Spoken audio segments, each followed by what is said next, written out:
Hi, and welcome to the weekly Rider Rumblings video podcast. This is number 54 in our series, and each week I've picked a uniform number or player number from past or present editions of the Rough Riders and said, okay, this week we salute number 53, number 52. Last week it was number 53, Jack Abendshan. This is our 54th podcast, and it just so happens, I wish I could say I planned it this way, but our special guest this week is number 54, Jeremy O'Day.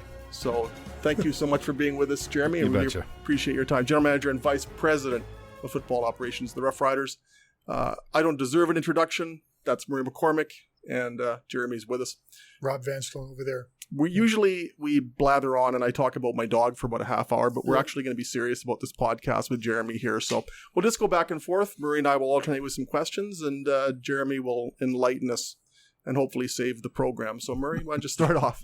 Well, what I would like to know is, what's life like now? The season's here. You've gone through the cuts. It's the first day. You've had a couple of days of camp. What is it like for you? I see you're out there watching. What are you keeping busy at right now? Well, for me personally, the first couple of weeks is just really trying to make sure that we're organized for the year. And one of the things I had mentioned is we're putting the salary cap together for the year, and you're always doing a preseason prediction on where you'll find as far as the cap, but now you're actually breaking the cap down and actually setting it up for payroll upstairs, and we have a database system that is a little bit time consuming that I'll spend a lot of time on organizing that and seeing where we're at as far as the salary cap, setting the week one roster. It's something that's most of that work is done. It's more of just making the game day roster out and making sure that that's the way it's supposed to be. And really just in some cases, you're just fingers are crossed that no one gets injured in the first week and that you stay healthy. So you're going into the game with all your guys. So the roster that we saw on Saturday, the first day with the cuts, that's pretty well the roster you go into the first game with. Yeah. Other than you have to get down to the 46 man. You won't see too many changes as far as guys from the practice roster coming up. It will be most of the guys that are left over that haven't been put to a spot are going to be the guys that are on the game day, and then the rest of the guys will make up the the injured list or the reserve. When you announced the final cuts on Saturday, I asked you about the quarterbacks and your comfort level, and you said, and I'm paraphrasing, and correct me if I'm doing it wrong, but you said at the start of training camp, one of the things you wanted to have resolved by the end of training camp and preseason was a certain comfort level at quarterback, and you feel you've done that. Now that the regular season is about to start, what sort of questions do you have, or what sort of areas of the team would you like to kind of acquire that comfort comfort level? What's kind of going through your head right now as you head into the regular season opener? Yeah, for myself, there's obviously a lot of work to still be done, but a large bit of the work is done going into training camp, and it's not like you can reshape your team as the year goes on. So you're hoping that you have the right pieces in place to start the year, and that you made the right decisions that are going to put you in position to win every game, and hopefully have a better record than the other teams and get into the playoffs and make a run at the Grey Cup. And so now you're really you're more anxious to get the year started and watch our guys play for 4 quarters, and you get a little bit of taste of that in the preseason, but it's never the same. And so there's a lot of things you're hoping that we can stay consistent like we were last year in the special teams. You would think that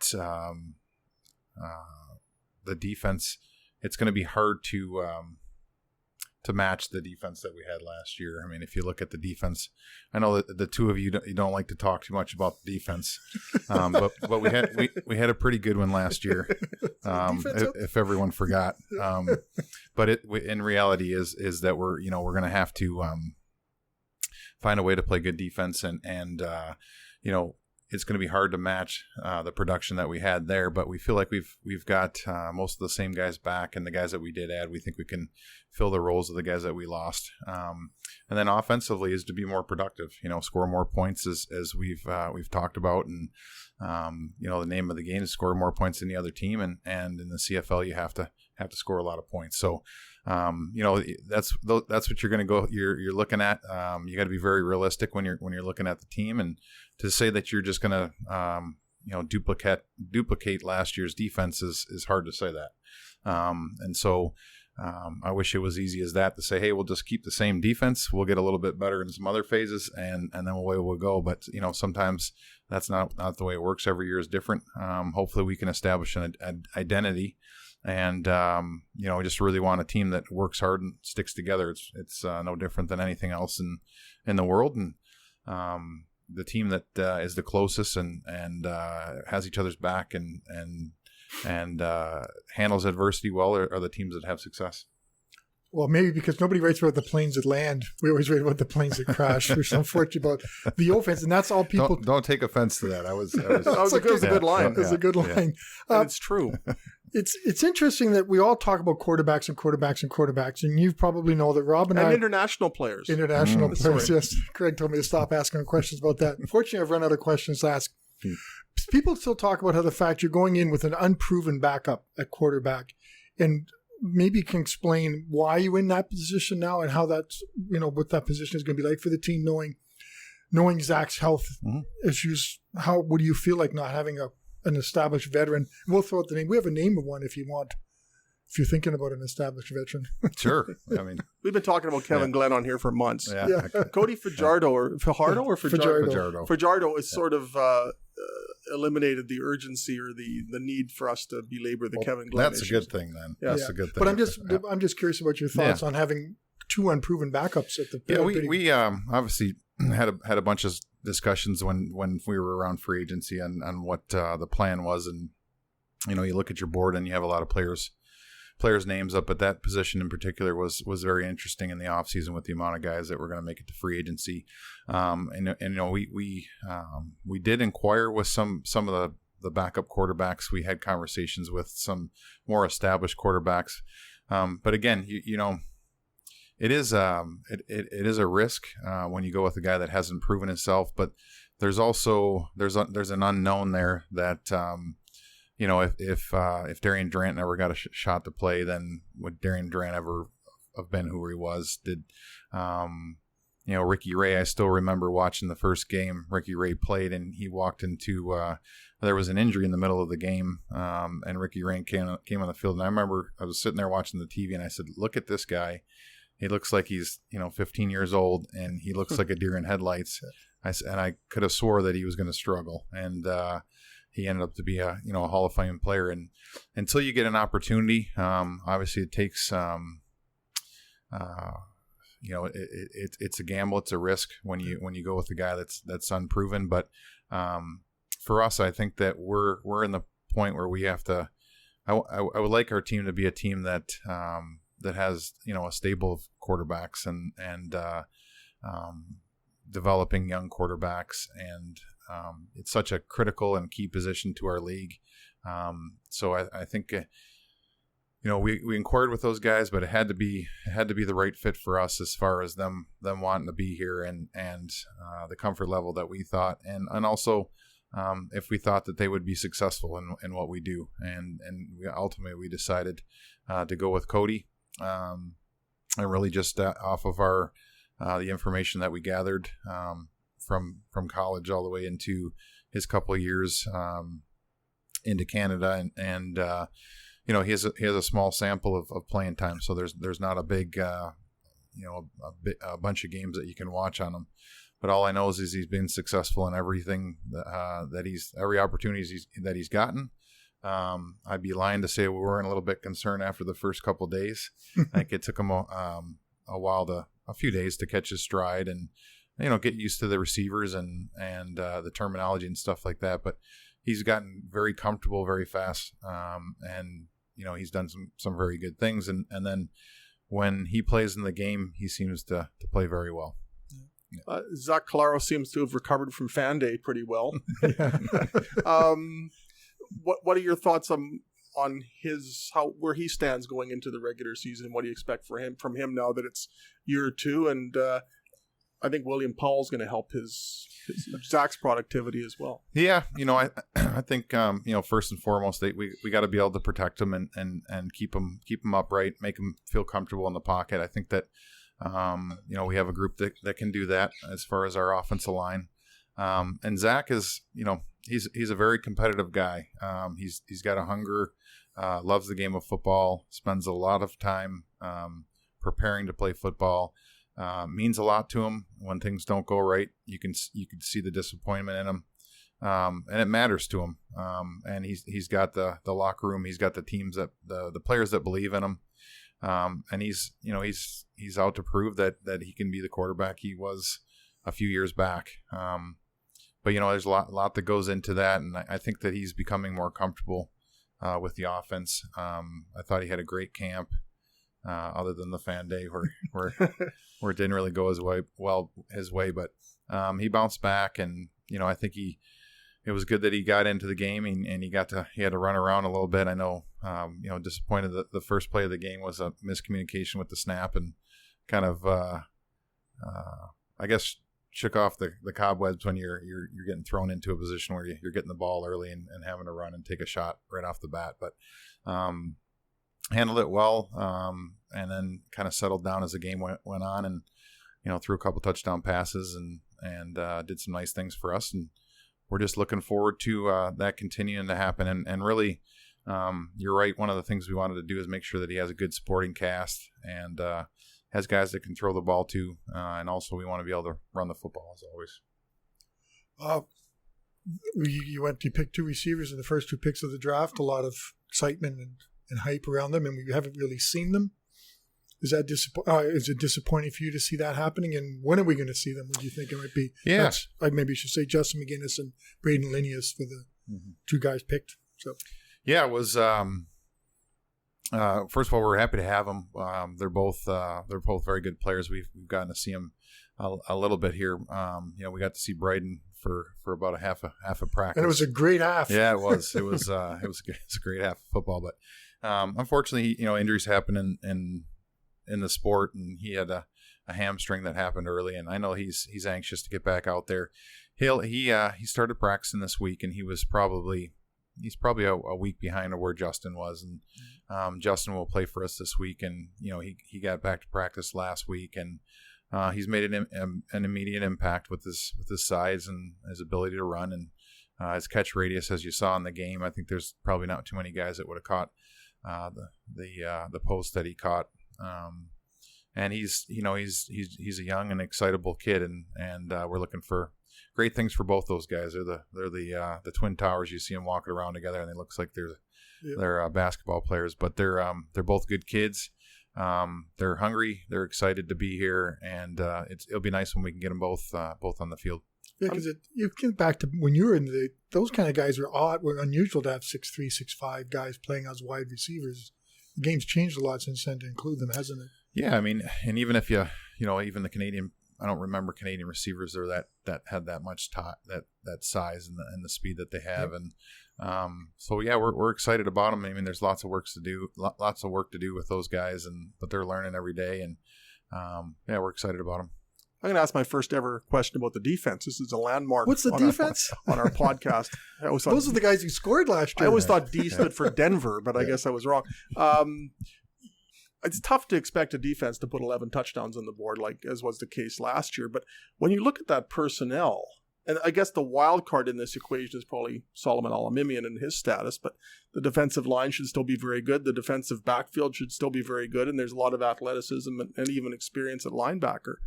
How good can this defense be, even if it doesn't ring up touchdown after touchdown? Well, they can be very good, and the thing that's difficult to do in football is kind of to forget about what you did in the past and focus what's moving forward. So things can quickly change in the game of football. We hope that they're going to have another great year. They've had a chance now, and even if you look at the defense as a whole, this will be, we were even changing throughout the year last year. We weren't static at every position. Sometimes we were making some adjustments in the defensive backfield, so it wasn't always the same group that was out there. So I think with them being able to play with each other for a longer period of time and knowing the guys that are around them, I think that, the sky's the limit for those guys. But, our expectations are not for them to go out and get a dozen defensive touchdowns. That'd be great. I think that's their expectations, no doubt about that. But I think from us, it's probably unrealistic to think about that. As history proves, it hasn't been done very many times.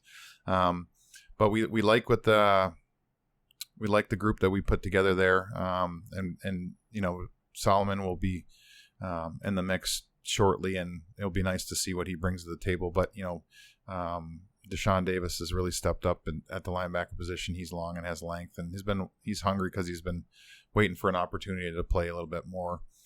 So it's nice to see him, and Sean Ado that we got from Pitt has done a nice job too, and he's going to help out on defense as well. So I think they're going to be pretty good in the back end. We're very veteran laden, and then of course we've got our horses up front that should help out the back end. You're a former offensive lineman, interior guy. How would you stop Micah Johnson? Was that triple team him? Because he seems to play that's like a type of defensive tackle we haven't seen in the league very often. That kind of long, lean, and yeah, everyone thinks.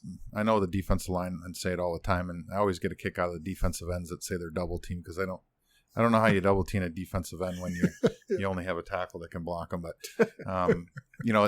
with the interior guys, that's kind of what you got to do. You have to, most offensive lines they'll end up double teaming the nose guard, but in this case, you'll probably put a little more attention onto Micah with the center, and usually when that happens, hopefully Zach Evans will have a solid year because the double teams that will be forced onto Micah. But again, you can't. In order to execute your plays and your schemes, you can't just pencil in a double team on every play, right? There's just blocking schemes, and sometimes it comes down to man-on-man blocking, and hopefully we're winning more than the other team. You mentioned schemes. How much do you expect them to change on either side of the ball? Stephen McAdoo is back, but he's got some more weapons at his disposal. Jason Shivers is a first-year defensive coordinator and a disciple, if you will, of Chris Jones, but everybody's different. So looking at those two schemes, how do you think they'll ultimately compare to last year? Well, I think defensively, I think the schemes are going to be very similar or the same, but it's just going to be the actual defensive play calls that might change. Because Jason's going to have his own flavor and his own style, and he's going to feel comfortable calling certain things in certain situations. But you're right with having a great person to learn from, and someone that's been so successful as Chris was.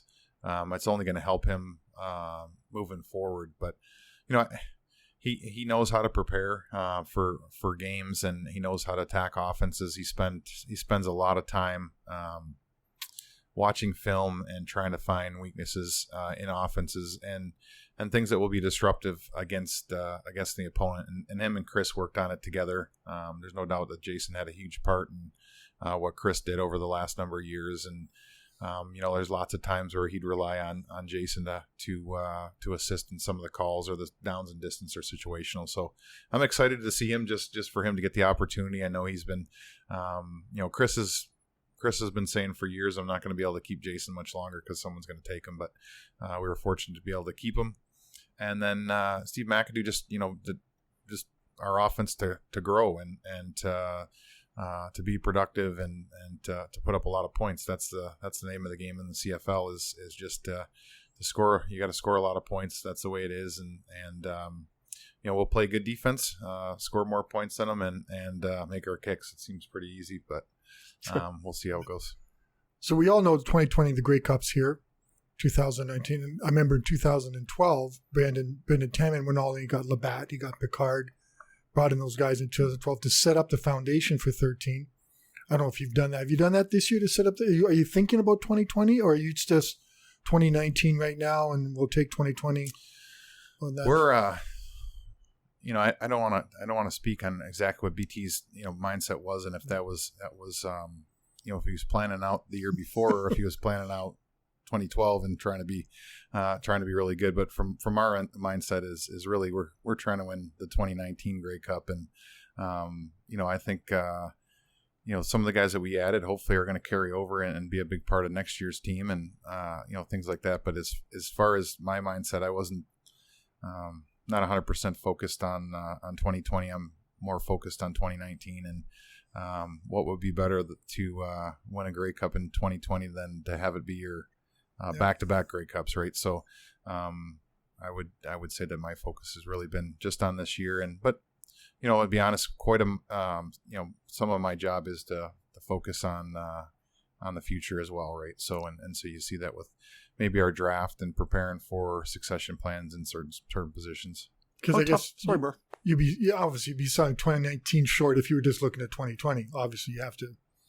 That's right. Keep your eyes on the prize. That's I guess right. is probably the way to do things. Yeah. Is it tougher to even look a year ahead now than it was back then in 2012 when Brendan started laying the foundation for that team? There weren't 1-year contracts. Now there are. Yeah. And then things Micah Johnson's on a 1-year contract. Zach's on a 1-year contract, et cetera, et cetera. How tough is it to build a team when so much of it is changing from year to year just by the nature of the contractual arrangements? Yeah, I think it's I guess there's good and bad to it. I think maybe it makes it a little more difficult because you got guys that are more reluctant to sign longer term deals and they're more focused on maybe year-to-year deals. But I think it's more tough on the team that goes and wins the Grey Cup. And you look at a team like Calgary, and because most of the guys are on 1-year deals, and if you win a Grey Cup, then the demand for your players is so high. And if you had longer term contracts, then maybe you can buffer and you wouldn't lose as many guys after a win. But it seems like that's kind of been what's been happening in the last number of years. You work so hard to get a great team, and you get them all in place, and then after you win, you'll end up losing them because other teams will end up paying them more than what you can, and because our overall salaries are not through the roof for our players, then the career life of the players is lower. So usually the player will take the higher dollar value over sticking around. So. Are you glad that worked to your advantage in the case of Micah Johnson? Yeah, there's good with the bad, right? So you're that's a case where we were able to do that. But we just judging from how aggressive we were with pursuing Micah, I think it kind of speaks to how much we liked him. You also have Craig Dickinson as your first year head coach. We're all getting to know him. We all knew him. Such a likable, nice guy. Can that work in football? Can you be likable and nice as a coach and move forward? I've been asking Murray to be that for years. It hasn't paid off yet. Well, I think it's my humility is my strength, isn't it? I think the whole key to Craig's success is going to be just what he does really, really well. I said it before is communicating with the players, but really he's I think what you can't take for granted that you guys wouldn't see is the accountability level that he has with the players. He does a great job of holding them accountable. Ken Miller wasn't a real mean guy. He wasn't, but what he brought to the table is just that fact, the factor of that the edge that he had is players didn't want to let him down. They just they cared a great deal about him as a person. They knew that they meant a lot to him, and therefore we played at a high level for him. And so I think it can be done. I think it's been done here in the past. And Craig is, don't be fooled by his pleasantries or, Craig wants to win very badly. But he wants to do it the right way. He feels like there's a way of doing it.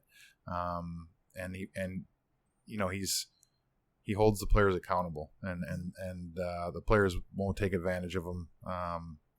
They don't take his kindness for his weakness. So he's doing a great job, and I'm excited for him. I know he's pretty natural in the position. Is it helpful, Jeremy, when you have a head coach who doesn't necessarily carry the label of a defensive head coach or an offensive head coach? And there's been both here. You played for Kent Austin. Chris Jones was a head coach last year. And there maybe or maybe not, there's the temptation for that head coach to say, okay, I'm a defensive guru by reputation. I'm going to load my team on defense because that's my forte, or on offenses, depending upon the nature of the head coach. when you've got a special teams coordinator as your head coach, you don't have that. Is that advantageous when it comes to perhaps building a more balanced team? I think so. I think, if you're a head coach and you're running the offense, you're running the defense, I think naturally there's going to be I don't know if I would say that you're going to set the deck or you're going to weight one side or the other, but naturally you're going to, you maybe like a side of the ball a little bit better. And I think that, as players, I think you can see that a little bit, or maybe you just kind of have a preconceived notion that, he's a defensive guy, so he's not going to pay much attention to us on offense, or he's an offensive guy or a defensive guy, and he's not going to, vice versa. So I think the players can see that. We don't have a lot of examples of a special team guy, right? But I know for me personally, I think he's been great to work with, because he has to see both sides of the ball. And then what's nice too is we're always, we did it before with Chris. Chris was always, was really good to Craig and communicating with him about special teams players and their value. And sometimes that came to the deciding factor of who we were going to keep on the roster because their special teams value. So it's nice. It's refreshing. He doesn't weigh one side more than the other. He tries to treat them both the same way, but it's just it's not right or wrong. It's just different. Well, last year with Chris, I mean, there was such an imbalance, at least in terms of productivity. The offense was poor. The defense was elite. Do you think that was a factor last year?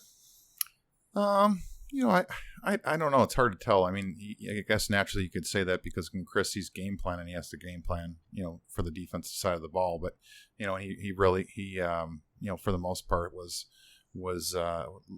let Coach Mack, kind of run the offense, and didn't really have didn't have a huge impact on what we were doing offensively. Obviously, if we struggled, then he would sit in on meetings and give some advice and recommendations and stuff like that. But when you're the head coach and you're also the defensive coordinator, you really have to focus on you only have so much time that you can do, right? So it's hard to run a defense, be the head coach, be the general manager, and then also help on offense. So I think they were able to and not much has changed in that boat. I think that Craig will spend maybe a little bit more time with both, whereas Chris couldn't spend so much time with both. Well, Mike O'Shea's done pretty well as a special teams coordinator, moving up to be a head coach.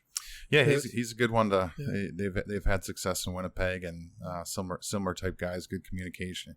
What I like is they really can game flow and critical decisions that are made in the game are stuff that they're already been part of for a long time. You've been around the league a while, and you're first year GM the whole time. Is there a GM or someone in positions that you're sort of copying or trying to see that may have helped you become who Jeremy O'Day is as a GM right now?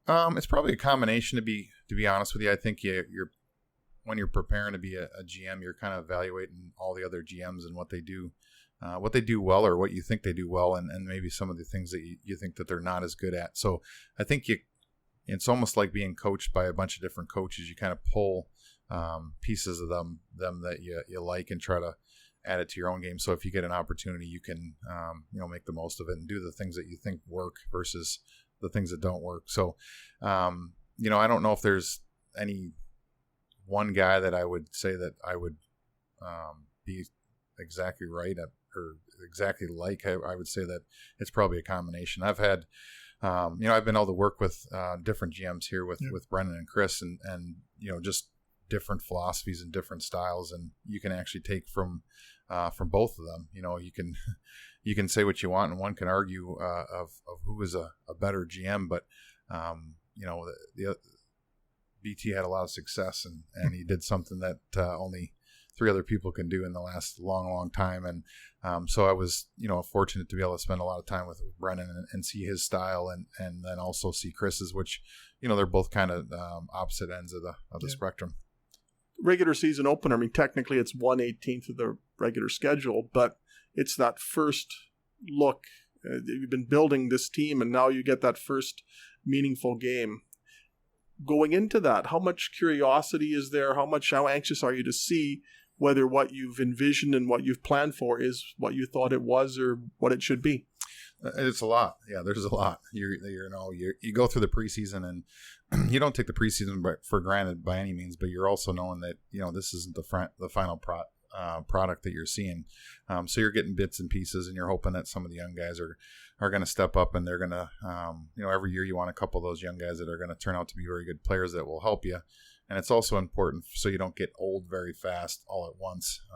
That you continue to have good players that are ready to play. So, but you're, really kind of excited for the first game, because that's kind of the culmination of the whole off season, your draft, free agency, pretty much everything that you work for in the off season is kind of now in front of you. So, it's exciting. I'm sure I'll be nervous before the game, just because you're wondering how it's going to look when it's all come together. But I was nervous for every football game I played before, so it's not going to be anything different. We look at some of the new guys on the roster, like Paul McRoberts, Isaac Harker, and I'm trying to think off the top of my head, how much does Paul Jones brought guys into the team so far with him and his role as the bird dog, the international bird dog? Yeah.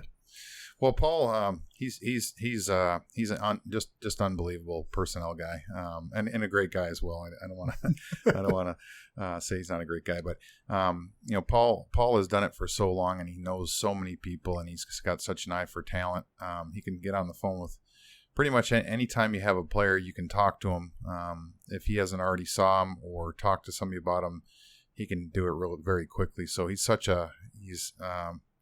kind of like Google, to be honest with you. You can just give him, he's a verbal Google, I guess. So, but we speak, Paul and I, we probably speak 2 or 3 times a day, and we're constantly talking about players and developing our ready list. But also, we just got done going through all the cuts from other teams to see if there's any cuts that could help our team, if they're better than some of the guys that we had on the practice roster, or if there's anyone that got released that can give us some better depth. And so that's something, as you asked earlier, what we're doing right now is going through those guys. But a lot of these guys that you're seeing are the results of Paul and us working the negotiation list. I think that we do a very good job of preparing a negotiation list with guys that are either have a high chance of coming to the CFL, or they've already said that they'll come to the CFL. So and that's important for your neg list, not to just have 45 names of players that you can put on that you haven't spoken to, that no one's had communication to, that may have already moved on to a normal job, or they don't want to come up to Canada and play. So, it's important that you really work that neg list, and Paul does a great job of doing that. And he's just been just a great person for me to work with throughout this. And, not an easy situation for him coming over. Chris convinces him to come over, and then Chris leaves within a week or two, but Paul's been great. He said he doesn't want to go anywhere, and he actually said he enjoys working with me, which was a surprise to me. But we get along well. He's a pleasure to work with. I can't say enough good things about him.